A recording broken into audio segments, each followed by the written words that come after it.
My name is Gilbert Monsabias. I was in the United States Marine Corps. I got out as a Lance Corporal, E3, and I was in from 2007 to 2011. I'm from Bakersfield, California. I'm 36 years old. I went to Afghanistan from 2009 to 2010. A couple of my reasons for joining would be, well, one, I really looked up to my older cousins, and they were both in the Marine Corps, so I chose, to follow in their footsteps. Just always wanted to be in the military. Even as a kid, I looked up to the guys in the military and stuff, and then I also wanted to fight the war. My name is Jerry Furtado. I'm an E4 in the Army, and I went from 1988 to 1993. And the reason why I joined is listening to stories from my grandfather who was in World War II. Then I got motivated, and I want to be like him. Name, rank, branch of service, Isaiah Joshua Graham, interior communication electrician, first class, surface warfare, air warfare. Long name, but it's just E6. I was an E6 in the Navy. I joined the Navy because I was looking for more opportunities than I could have got where I was born and raised in Philadelphia. And I could have went to college. Not many people really broadcasted that to me. So the only thing was either get right to work or join the military. So before my senior year, I dipped into the Navy, and that's where my journey began. Meaningful moments that I had when I was in the military, I would have to say, was coming home from Afghanistan. It was a big welcome party. I got to see my wife and my daughter after not seeing them for 9 months. Another meaningful moment would be the only ball I ever was able to go to, and that was the Marine Corps ball in Tokyo, Japan. I was lucky enough to be stationed out there on mainland when I was in my first year in the Marine Corps, and it was the only ball I was able ever to attend because of, being in the field or being deployed. Some of the challenging stuff was pretty simple. It's being away from family and friends, late nights, times in Afghanistan where we're working, full days and stuff. It was very challenging, staying awake and keeping mental sharpness. And some of the most meaningful moments when I was in the Army is working with a team, building this camaraderie of being given you a task and doing it together as a team. I kind of miss that. My most challenging moments were when I was stationed in Germany and we were at a live gunnery, which is real rounds, and we're not at war. And I issued out the ammo, and one of the soldiers accidentally shot everybody in the tank. And these were my friends. Blew off his kneecap, shot him in the back of the leg, the kidneys. 3 people were blown away. And this was a very challenging time because we weren't at war. We were just practicing, but the surreal realization of what was going on was like, wow, what did I really sign up for? I'm only 18. It's something that was very hard to witness because we weren't even at war. It was practice. The most meaningful moment for me joining the Navy was when, honestly, I came into the Navy with the goal of making E6. Nothing else really mattered. I was like, I wanted to make Master Chief. I was like, I'm gonna go in and just shoot through the ranks. Made E6 in 6 years, and yeah, honestly, it was cool. Like, we had so many cool moments. I got to do a COVID deployment. COVID deployment was amazing. It was, granted, like, not many people liked it, but it was kind of like old school. We pulled in, we had beer days on the ship. It was just like, it was only us. We didn't have Wi-Fi. We were playing spades on the mess decks. Like, that was pretty cool. Then my second deployment, we went to, we island hopped all over the Pacific. Not really, I can't really remember exactly where we went. We ended up in Singapore. Singapore is my favorite place to be. I love Singapore. Japanese curry at Monster Curry in Singapore. It's my favorite spot. The most challenging moments in the Navy for me were basically when I first got out here. When I first got out here, I was living on a barge. We went to work, and then on the barge is where I slept, right? So it's basically just like living on a ship. I didn't have food, like there was no way to get food, really. Like, you had to walk. I didn't have a car, so I ended up buying a car without a license, just so I would have a way of getting around. Like, literally, like, at that time, I was getting like $700 checks, right? So my $700 check in San Diego, as anybody that lives in San Diego know, that only goes but so far. Personally, yeah, I'm absolutely sure my experiences changed me. It wasn't until later did I realize that it had changed me. But when I did finally settle down and start really assessing myself as a young man, did I realize that all these experiences changed me, whether it be good or bad. Mentally, it changed me a lot. I think I hold on to a lot of the stuff from back then, so a lot of my thought processes and the way I judge things are kind of like in an intense way. So it changed me mentally. Emotionally, it definitely changed me. I care about certain things that a lot of people don't care about. Uh, and the things that a lot of big things that people care about, I don't. The experience I had changed me in a lot of ways. It made me a leader. I was already a leader, but it kind of formed my leadership on building a team and getting things done. Some of it negatively because I wasn't prepared that when I got out that it was hard to transform back to being a civilian, leaving an environment of every day you're gonna fight for your country and you could die. The experiences did change me emotionally because with no coping skills, getting out, liquor became a favorite.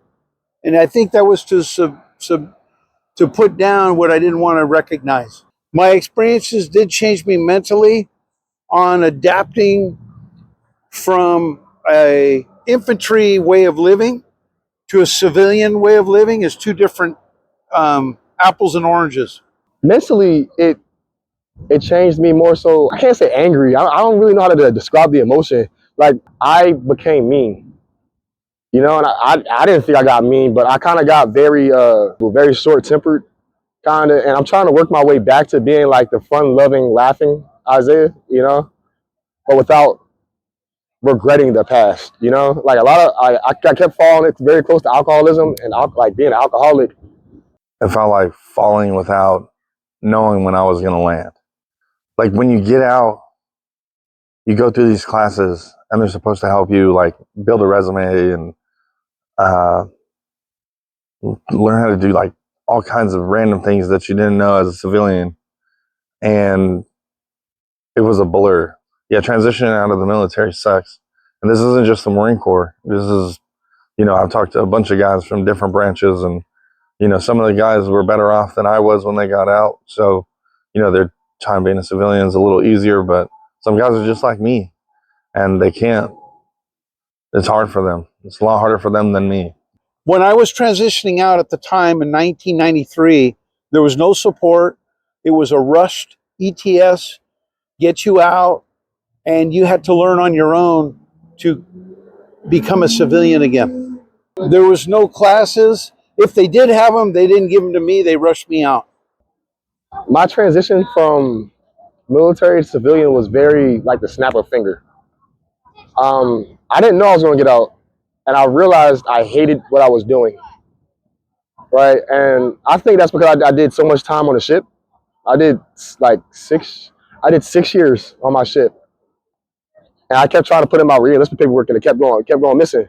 So I kind of said, "Fuck it," and went ahead and submitted my separation paperwork. My 1306 is to separate, and dude, the amount of mental stress. I met my goal of making first, but what was there to show for that? And the program honestly could be a lot better than what it is. The transition seminar might have been a little short. I feel like um, there's a lot to cover getting out of the Marine Corps. Especially for someone who I joined when I was 17. Um, I got out after 4 years. All the Marine Corps was the only thing about adulthood that I knew. Not saying that they need to interview everybody on their way out to make sure that they're taking the right classes or anything, but a week long course in these things, it wasn't enough. 2 weeks, maybe 3 weeks, not a month, but a couple weeks, to really drill in this information and stuff, because the classes that they were taking, that they gave us, that week long course on main side, was just a blur. I wasn't prepared to be a civilian at all. I didn't have a job lined up. I didn't know how to make a resume. I damn sure didn't know how to do a job interview. Um, I didn't know how to dress for a job interview. I was pretty two sheets to the wind, if you could say so. Just kind of doing things off the seat of my pants and not really knowing what was going to come next. The Army actually, when I was in, they really weren't supportive because I think, from my perspective, they were mad that I was getting out. Like they prepared you? No. What I will say is, I don't believe it's on the military to guarantee my preparedness, but I do believe that they did not prepare me for the mental side of what it was to not be in the service anymore. I ended up getting really depressed. Like I was 200 pounds when I was like, I didn't say 200 pounds, like 190 when I got out. Within this time span of like when I started my skill bridge to when like to like December, I ended up gaining like 60, 70 pounds. Yeah. I didn't realize that I was struggling with my mental health until I was about 24, 25 years old. Once everything slowed down and I was able to kind of get a grasp on things, that's when I realized that the whole time I was using drinking and partying and being out and not being a very good father to cope with the emotional stress and strain that I actually was dealing with. And then when I did finally start to deal with it at about like 26, 27 years old, it was not that it was too late. It was just, it was already there. And it wasn't so much that I was able to be proactive as I had to be reactive because I was trying to suppress it for so long. My mental health was bad. I had to go to therapy. I had to tell therapists that, I was suicidal.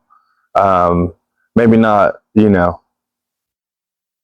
Kurt Cobain and myself, but definitely not taking care of myself to the point where, I wasn't eating, I wasn't showering or, maintaining myself and stuff. And I was just homeless. Things that I noticed in myself, with my mental health, I noticed that, you know, I'm, I used to be a very social person. I used to want to be with people and talk to them and stuff. And I didn't mind telling my story and things like that.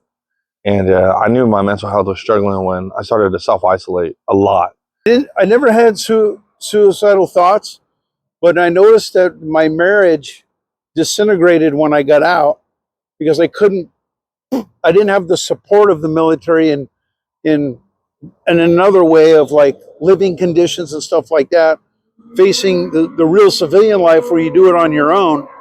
It was kind of like you were nurtured when you were in, but when you got out, it kind of mentally challenged me and it kind of destroyed my marriage.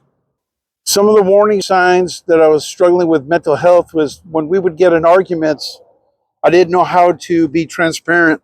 I wanted to be this guy that never cried and gun ho and just take it and move on.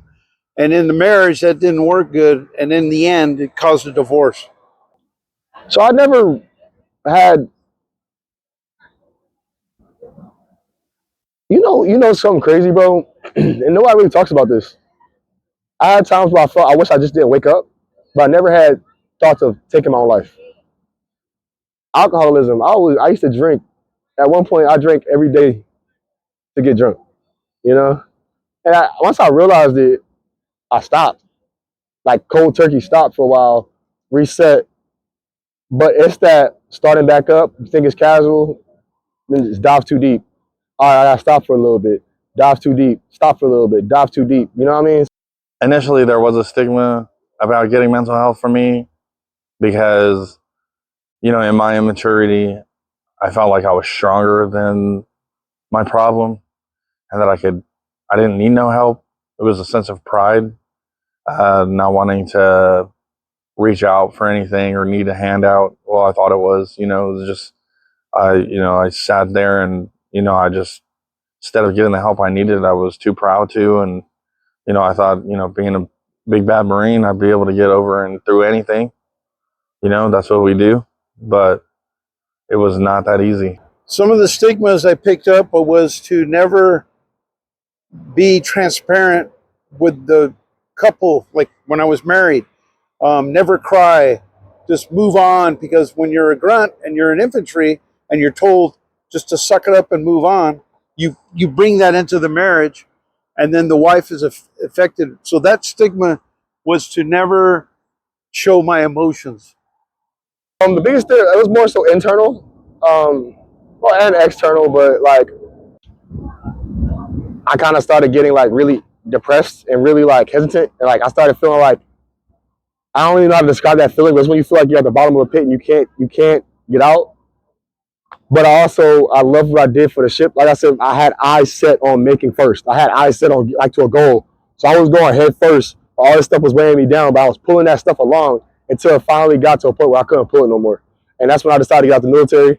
I said, fuck it, ask for a mental health resource. I described to my PCM what was going on.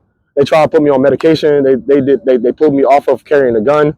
And I lost my pride. Like, you know what I mean? I was there. I was one of the ship trainers for anti-terrorism. You know what I mean? Like, I couldn't do that stuff no more. So I kind of had to sacrifice my ego to help myself. Definitely take things seriously. This is the rest of your life you're dealing with. You know, you're not going to be, paid every 2 weeks and given the 96 every weekend for a holiday. And, there's going to be hurdles that you didn't know that you had to overcome in your way, and you just got to mentally prepare for those things. Seek help, seek as much help as you can get, whether it be from financially, mental health, physically, just go make sure you're going and taking care of yourself. My advice for a soldier getting out, coming from an infantry point of view, would be to go to therapy, just to learn about from transitioning to civilian, and to learn how to communicate with your friend or your partner, whoever. Give yourself time. Go sit on grass. If you believe in God, go pray. If you don't, do whatever you do, but just take a second to collect your thoughts. Journal, write your thoughts down, because like they used to try and tell us to do it in the military. You're not writing anything down is you're not getting anything done. If I can say anything to the friends and families and supports and stuff, it's just keep doing what you're doing and keep checking on them. Keep asking if they're okay, whether they talk to you or they just say, I'm fine, whatever. Just show that you care, show that you're there, whether or not they want you to be there or not. To get a better understanding of what the person's going through. So basically, like, they're going through therapy, learning how to deal with their significant other, that they could understand where he's coming from. To be a lot more patient and understanding that they're not where you're at yet, but they're getting there. So to be a little patient. Always remember, always reach out. Even if you don't get a reply, you could do a simple thing like, hey, you popped up on my calendar of the month. I'm just reaching out to you. How you doing? You need anything? I didn't see you at the last show or the party. And always lending a hand so that they know that someone cares. Be there for him. Like, annoy him or her. Call him. Check on them. Go visit them. Go make sure they're going outside. Like, I can't stress that. Make sure the veteran is going outside. A lot of times it's easy to get isolated. Like I said, my name is Gilbert Bias. I'm Lance Corporal, United States Marine Corps, Afghan 9 TAC 1, 9 TAC 2. I love the Marine Corps. I love the bonds and friendships that I've made, even after the Marine Corps. It's been great, You never lose that sense of brotherhood. It was hard for me becoming a civilian. It was very difficult. Thank God I had my mother and my close friends and stuff, because I'd probably be dead in a ditch somewhere. Don't give up on these guys, these veterans and stuff. And they need the help. They're just a little too proud. All these opportunities are there. Still serve your country and take advantage of all the opportunities from VA disability, from educational, and tell and keep a brotherhood with everybody through American Legion or just friends from at work. If you find out they're troops, and build a bond, a brotherhood on Facebook, and take advantage of all the opportunities today that can help you. No matter how big or small the sacrifice was, it was a sacrifice that you didn't make if you weren't a veteran. So make sure you say thank you to the veterans out there and give them their due diligence and give them what they deserve. they made a choice whether if it was selfish because they wanted to go to college or if they felt selfless and wanted to serve their country. They still made a choice, and we, like, not even just civilians, as a whole, as a country, we need to do better at showing appreciation to our veterans.